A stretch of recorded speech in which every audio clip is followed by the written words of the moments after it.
जय हिंद दोस्तों। तो चलिए बात करते हैं लैंगिक पूर्वाग्रह उत्पन्न करने वाले कारक क्या होते हैं। ये पेडागोजी में काफी इंपॉर्टेंट टॉपिक है कि लैंगिक पूर्वाग्रह उत्पन्न करने वाले कारक क्या क्या होते हैं। Factors of reducing gender bias. First number पे देखते हैं कि कौन कौन से कारक हैं। सामाजिक धार्मिक स्तर पहला तो है कि सोशल रिलीजन फैक्टर।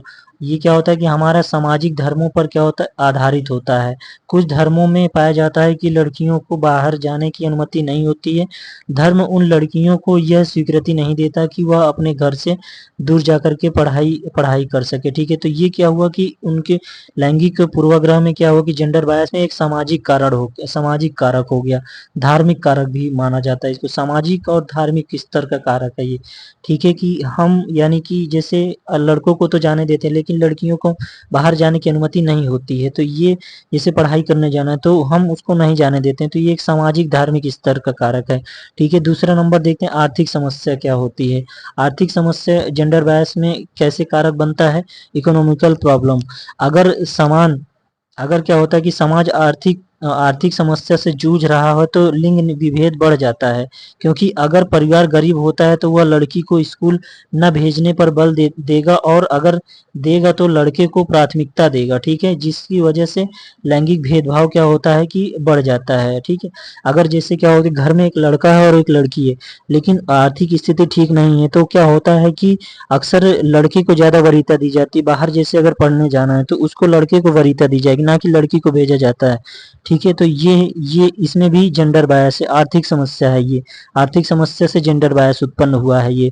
ठीक है, तो दोषयुक्त पाठ्यचर्चा क्या होगा। Demerits syllabus. समाज में क्या होता है कि स्त्रियों का जो निम्न स्तर आया है वह हमारे इतिहास से आया है। क्योंकि उस समय हमारा समाज पुरुष प्रधान मानते थे, पुरुष प्रधान होता था। ठीक है, अतः हमारी धारणा धारणा ही ये बन गई है कि स्त्रियां तो कुछ भी नहीं है और पुरुष सब कुछ है। ठीक है, क्या होगा कि जैसे पाठ्यचर्चा यानी कि जो पुराना हमारा सिलेबस है आप देखे होंगे कि ये इतिहास से ही चला आ रहा है कि उसमें यानी कि स्त्रियों को जो समाज हमारा बताया गया है उसमें अक्सर आपने देखा होगा कि समाज जो है पुरुष प्रधान होता था। तो ये हमारे इतिहास से ही जेंडर बायस चला आ रहा है। तो इसीलिए ये दोषयुक्त जो हमारा पाठ्यचर्या है, जो पाठ चर्चा है हमारा, तो उसमें सिलेबस है वो इसीलिए यानी कि उसका भी दोष है। ठीक है, एक प्रकार से ये भी कारक बनता है जेंडर बायस का। आगे पाठ्यचर्या बनाते समय दोनों स्तर पुरुष और स्त्री का समान जिक्र होना चाहिए। ठीक है, स्त्रियों का निम्न स्तर लो स्टैंडर्ड ऑफ ह्यूमन। पहले समाज में हमेशा स्त्रियों को निम्न स्तर ही दिया जाता था। ठीक है, स्त्रियों को निम्न स्तर के अनुसार बालिकाओं को विद्यालयों में प्रवेश नहीं दिलाया जाता था। यानी कि उच्च स्तर पर यानी कि जो बालिकाएं हैं उनको प्रवेश नहीं दिलाया जाता था। थोड़ी ही पढ़ाई करके उनको यानी कि उनका पढ़ाई खत्म कर दी जाती थी। तो अशिक्षित माता पिता, एक कारक ये है अशिक्षित माता पिता, अनएजुकेटेड पेरेंट्स। ये कारक कैसे है कि बच्चों पर माता पिता का बहुत ज्यादा असर होता है। क्योंकि अशिक्षित माता पिता होने की वजह से उनको शिक्षा का महत्व नहीं पता होता है। तो वे नहीं समझ पाते हैं कि हम लड़की को पढ़ाते हैं तो कितना अच्छा होता है। अगर उनको उनको कभी कभी आज के टाइम पे सोशल मीडिया के जरिए सभी को नॉलेज हो चुका है, लेकिन ये क्या है कि अभी भी कई ऐसे क्षेत्र हैं जिसमें अशिक्षित अगर माता पिता है तो उनको ये नहीं समझ में आता है कि यानी कि लड़कियों को पढ़ाना कितना जरूरी है। तो ये एक जेंडर बायस का कारण बनता है। क्या होता है कि अशिक्षित माता पिता एक जेंडर बायस का कारण बनता है। ठीक है, आगे देखते हैं कि लड़कियों की जल्द विवाह की रिवाजें। जल्दी ही लड़कियों की शादी कर देना, तो ये early marriage. Customs of girls early marriage. ठीक है, इसमें क्या होता है कि प्राचीन समय में लड़कियों की 12 से 13 वर्ष की आयु में क्या कर दी जाती थी, विवाह कर दिया जाता था।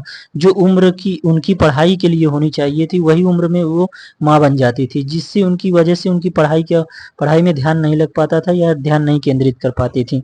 तो उनका कामकाज बढ़ जाता था और रिस्पॉन्सिबिलिटी बढ़ जाती थी एक माँ की। ठीक है, इसलिए क्या हुआ कि एक जेंडर बायस का ये भी कारण बनता है कि उनका जल्द ही विवाह कर देना। ठीक है, आगे देखते हैं कि महिला शिक्षकों की कमी। एक तो आप कॉलेज में देखे होंगे, स्कूलों में देखते होंगे महिला शिक्षकों की कमी रहती है। अक्सर आपने कॉलेजों स्कूलों में देखा होगा। तो ये क्या हुआ कि ये भी एक जेंडर बायस का कारण बनता है। बहुत से माता पिता अपने लड़कियों को वहां पर भेजना नहीं करते हैं जहां पर क्या होते हैं पुरुष अध्यापक होते हैं। ठीक है, महिला अध्यापकों की कमी के अनुसार वे छात्राएं शिक्षा शिक्षा से क्या रह जाती, वंचित रह जाती हैं। कभी कभी देखा होगी कि कोचिंग या ट्यूशन में अगर ज़्यादा ज़्यादा ही उसमें शिक्षक यानी कि अगर पुरुष हैं तो उस कॉलेजों में अपनी लड़की को ज़्यादातर लोग हैं कि वो नहीं भेजते हैं। ठीक है, कुछ जो पेरेंट्स होते हैं नहीं भेजते हैं। ठीक है, तो ये भी एक कारण बनता है कि महिला शिक्षकों की एक तो कमी, शॉर्टेज है। ठीक है, आगे देखते हैं। मनोवैज्ञानिक समस्या, अब एक मनोवैज्ञानिक समस्या भी है, साइकोलॉजिकल प्रॉब्लम भी है इसमें। कभी कभी क्या होता है, लड़कियों को मनोवैज्ञानिक समस्या भी हो जाती है, उनकी धारणा न पढ़ने वाली हो जाती है। अपने माता पिता को देखकर उनकी भी मनोवैज्ञानिक धारणा ऐसी हो जाती है कि उनकी उनकी माता नहीं पढ़ी हुई है तो वो क्यों पढ़े।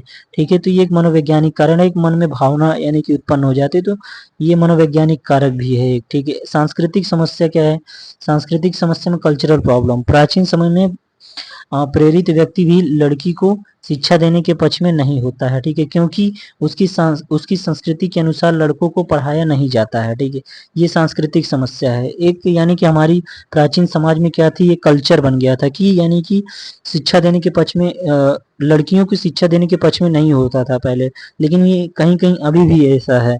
तो ये सारी चीजें लेकिन धीरे धीरे दूर हो रही हैं ये सारी चीजें। चलिए आगे देखते हैं, व्यक्तिगत कारक क्या है कि व्यक्तिगत कारक, पर्सनालिटी फैक्टर। लड़के और लड़कियों का व्यक्तिगत अलग अलग होता है। लड़कियों में प्रायः संवेगात्मक विकास ज्यादा पाया जाता है, लड़कियों में प्रायः संवेगात्मक विकास क्या होता है, ज्यादा पाया जाता है। तो ये एक व्यक्तिगत पर्सनालिटी फैक्टर है।